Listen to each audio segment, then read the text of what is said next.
وتارەکان نەگۆڕدرێ نەرم نەبن یەکێتی هەڕەشەی لە گەرمای تاز ئەوەکەی ینی ڕۆژی یەکەم چەند سعات یەکەم یەکێتی دێن ئەو بارگای هێرشمان لێ قەپات دەکەن ئەوەندە فاشی بوو ئەو یەکێتی ئەوە جەلال تاڵەبانی دوای ئەو ماوەیە کاتەوە هاوڕێیان من باشم ئەو ڕووداوانە لەبیرە بە خۆمان ئەو ڕووداوانە بوون ینی لەگەر هاوڕێیانی پارتی کار لەگەر ئەوانە جەلال تاڵەبانی چۆن ماڵی هەر هەمووان ئەوانە شەهیدی یەکێتی نیشتیمانی کوردستانن هەڵە بووەوە ئەمن بە گۆڕی بابم ئاگام لێ نەبووە تەبعەن نییە هەموو گیانیان درۆیە هەموو گیانی کەی مەسعود بە تایبەتی سوێندی دەستوری مەسعودی کە من ئەوەتان پێ بڵێن سێ نمونەتان پێ دەڵێن بە نمونە ئەو کۆسرە ڕسوورە لە شەڕی ناوەخۆ قەزمە سوێندەکانیان دێت لێیان درۆزنتر نییە هاتە سە تەلەڤیزیۆن لە کۆمتەی مەسیفی 16 عەبدە گەنجی یەکێتی گولەباران کرا وا بە تووڕەی قسەی کرد کۆسرەت بە ئەنقەسی شاد گوتی چوویمە یان جوابم لۆ ناردیە نایەتەوە بیرم پێم گوتی من ئەو منداڵانە دەبەمەوە لە مەسیفی وتی نابی بە گۆڕی بارزانی پیاو نییە دەستیان لێ بدە ئەوانە فەرزم کرد ئەوەی منن گوتی نەگەیشتیمەوە هەولێر هەر هەردەی گولەباران کردیە ئەوە کۆسرە ڕەسوول زۆر کەس وەکو شاید ئەوەیە عزیز محەممەد کۆچ کردو لای کەسایەتێکی گرنگی کورد باسی کرد گوت چوویمەکەن مەسعودی لەسەر کۆمەڵکوژی سوورچیەکان کە هجومی حوسێناغی سوورچی نەکرێ و نەکوژێ و نەتەچێشە بوو سوێندی بە گۆڕی بارزانی خوارد بگوبی کەس دەستیان لێ نادا ئەویش گوتی ڕۆژێک دواتر ئەو قەتل و ئامای کرد هەواڵانی پەکەکە ئەو بۆتان عادلە بۆتان کە دا تەسلیمی پارتی بووە ڕەوانی کنیان کردبوو بەر لەوەی کۆمەڵکوژی هەولێر بکرد مەسعود ئەو بۆتانە جێڕابیەوە لە زاری هەواڵانی پەکوودوی بە گۆڕی بارزانی کەس دەستیان لێ نادا لەوێش هەفتا کەسی گول لە باران کرد ئەوانەوان ئەو جەلال تاڵەبان یەک درۆی زۆر گەورەتان لەبوو ئەو بکەم هاوڕێیان یەک درۆی ینی ئەوە کاکەلگوور تاڵەبانی بەرلەو لە یوتۆبەی من هەیە دیدارەکەم لەگەڵ ساز کرد کادیری دەستگای زانیاری بوو شوێن بزر کرابوو نزیک چەندین مانگ وابزانن نوری تاڵەبانیە یان عەبدولوهاب تاڵەبانیە چوو بوونەکەن تاڵەبانی پێیان گوتبوون ئەو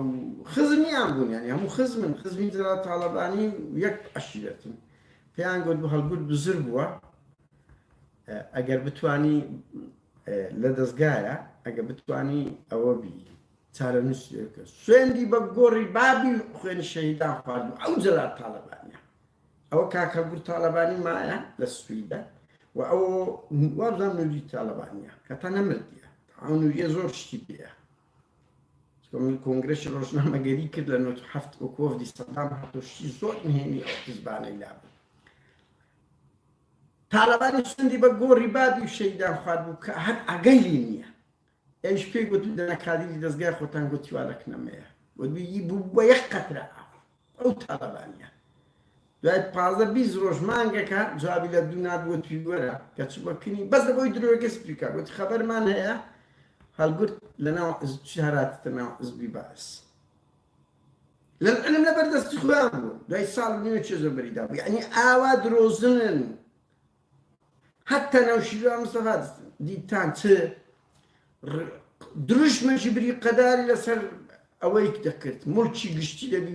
وابی تا لە 2007 شەوە ئەوانەی بەناوی خۆی کردبوو ئامادە نەبوو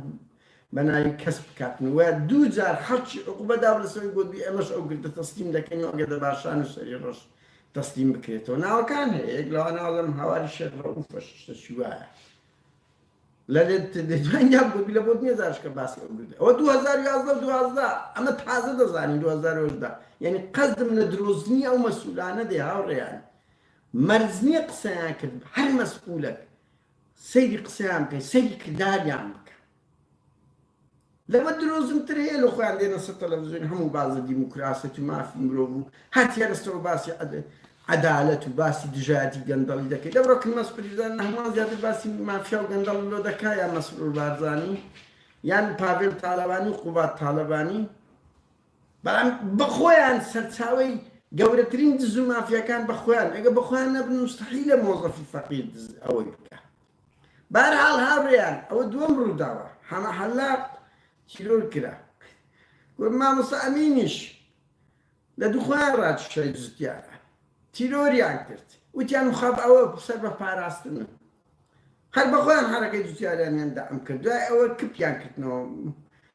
مەزموعەتیان گرتن مامۆستا ئەمین چەکی دانەدا وتیان دوو کەسی کوشتیە تیرۆریان کرد لە دوو خۆشیان ڕاتشا بوو بە پێی ئەوە وەکو بەعسیەکان نەبوو کە پێی پێشمەرگەیان دەگرت ئەم بنەماڵەی مامۆستا ئەمین بە منیان گوتیان پشتی هەموو ئیڕاکێشانێ بوو کە ئەوە بوو مامۆستا ئەمینی جوتیارانی پشتر کە برایەتیشی حەمەڕەش شەید بوو یەکێک لە تێکۆشەرە هەر زیندانە قارەمانەکان بوو کە برادەر شتی زیندان ئەو کاک عوسمان شاوری باس کردوتی بەس ئەو ئەترافی نەکرد لە بەردەستی دەوائری ئەمن کەسێشێتی کوشتی تەرمەکەشێ دووخۆی ڕاتشە دەیان تەوانیوان کردی ئەزەنەوەرێوێ بەس ئەوەی خۆشە ئێستا گەیشتە ئەوەی لە ناوە خۆیان یعنی کە دەڵێم ئەوەیە یعنی پێشان خەڵکی ئۆپۆزیسیۆنیان لە ناو دەبن ئێستا کێشەکانیان ئەوەندە گەورە لە ناوە خۆیان لێکتری دەدەن ئەوە شتێکی خەتەرە هاوڕێیان زۆر خەتەرە ئەوی پاڤێل دەسیلۆ دەبا بەڕاستی ئینسان هەندێشت بەوە بە لەو خاڵەدا لاهور نازام لە بێدەسەڵاتیتی بەڕاستی یان نابێ شەڕکە دەزانم ڕۆژێکە هەفتە یەکەم و دووەم ئەگەر لۆی دەربچوو بە ئەو بەقوتر بەس ئێستا نازان مەوزۆ ئەوەیان نابەست یعنی ئەوەی پاڤێل دەسیلۆ دەبا ئەمە بە خۆم شەڕی ناوە خۆم دیتەوە شەڕی سووریا و ببورن لیبیا ئەوانەمان دیتە قەت تەمەنای شەڕ ناکەم لە نێوان ئەو چەتە و مافیانەشە نێوان خۆیان لەبەر ئەوەی عەقیدی بازەکە هەر میلەت دەیدا وەرە لە سووریای دەگری وەرە لە شەڕی ناوە خۆیەکانی هەموو ئەو حزبە کوردیانە دەگری وەرە لەو بەهاری عەرەبیەی دەگری کە هەژنۆ وڵاتی گرتەوە بەس میلەت بازیدا بە سەدان هەزار کەس تێدا چوو ڕووداوەکانیش بەرەو خراپتر ڕۆی نەگەوە بۆیە قەت ئەمن خاستە لە شەڕی ناوەخۆ بەو دوای تەمەنامان دەکرد پێشترش ئێمە ژۆکو هەندێک هەرزا کاریانەوانەی کە زۆر تێنین باز دێکتری بدەن یەکتر لە ناو ببەن بەڵام دوای ئەوە ئەمە زەرەر ناکرد میلەت زەرەری کرد کێشەی کورد زەرەری کرد بۆیە قەت تەمەنای من شەڕ ناکەم و ئەوەی پاڤێل دەیکات دوتکەی یعنی جێ لێ نییە خۆ باڤێل بەخۆی ناگیرێ و ناکوژۆشی مەسعود بارزانی بینە پێرە ئەڵەیە شەید و شانازیە ئەی کوڕەگە شانازیە دەبڕۆ کوڕەکی خۆت بە کوشتن بدا مادام ئەو شانازیە بە بەرکەوێکی ئیسلامیەکانان زۆر خەڵک دەنێرن بڕۆ لۆ جەرنێ بەڵام یەکێکیان مناڵی خۆیاندا بۆ تەقینەوە نەناردیە یان وەک ئەو نووسەر و ئەدیبانە شۆڕش بەبێ خوێن ناکرێت ئێ باشە لەوەرە بە خۆ 2 سەعات ڕاوەستا لەوە ئەوروپایی نەک ئەوها گەنجاندن بە هەر حاڵ هاوڕێن ئەوەی ئەو مرادیکانی کوردە بڕوان پێ بکەر من ئەوە بە هیوان بەلیژنە چارەسەر بکرێ و من لەگەڵ پێم وایە تونند و تیژی چکارەندە دەست پێ کرد ڕاوەستانی زۆر قورسە بەڵام تەحەدا دەکەم ئەگە ئەو لیژنەی پاڤێلی ئەوەندە لێشین پی دیگە لە ڕابواردن بۆ خەڵکە و هێورکردنەوەی